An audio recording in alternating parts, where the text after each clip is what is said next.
दिवाळी चालू झाली पण आमचा फराळ काय चालू झाला नव्हता. मग फायनली आमच्या फराळाला मुहूर्त लागला ना. पहिला तर मान करंजीचा असते, मग त्याच घेतल्या पहिला बनवायला. मग आमची मम्मी लागलेली करायला, तर चला बरं थोडीशी मदत करूया. तर मीनी पण थोडीशी मम्मीला मदत केली. मग माझी फ्रेंड आलेली, तिने माझ्याकडे एक ड्रेस स्टिच करायला दिलेला ते घेण्यासाठी. मग मला स्टेशनला जायचं होतं, थोडंसं काम होतं.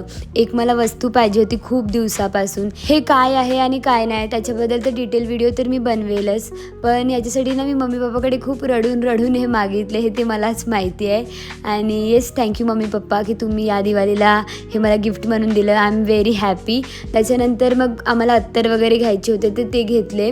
मग बरं दिवाळी आलं आहे तर काहीतरी एक ड्रेस घेऊया. मग लिबासमध्ये गेलेलो, मग एक छान असा ड्रेस घेतला आणि तिथून निघालो.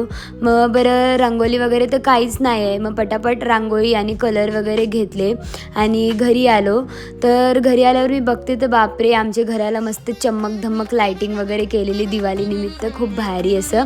आणि मग आता दिवाळी सुरू आहे तर दिवे तर लावणारच ना सगळ्या घराला. तर आमची मम्मी मस्तपैकी दिवे लावायला लागलेली. मग त्याच्यानंतर ना आमचा चिवडा बनवायचा होता, तर मम्मीने घेतलेला आमचा चिवडा वगैरे बनवायला. आणि मस्त आमची मम्मी तर भारी चिवडा बनवते, मला जाम आवडते. मग तो बनवून वगैरे झाला. मग आमच्या वहिनीचा बड्डे होता तर बड्डेसाठी गेलेलो. आणि हे काय नवीनच बिचारीला करायला लावलेलं त्यांनी, केक हातात घेऊन मस्तपैकी, पण भारी तर वाटलं. मग तिचं छान असं केक कट वगैरे झाला.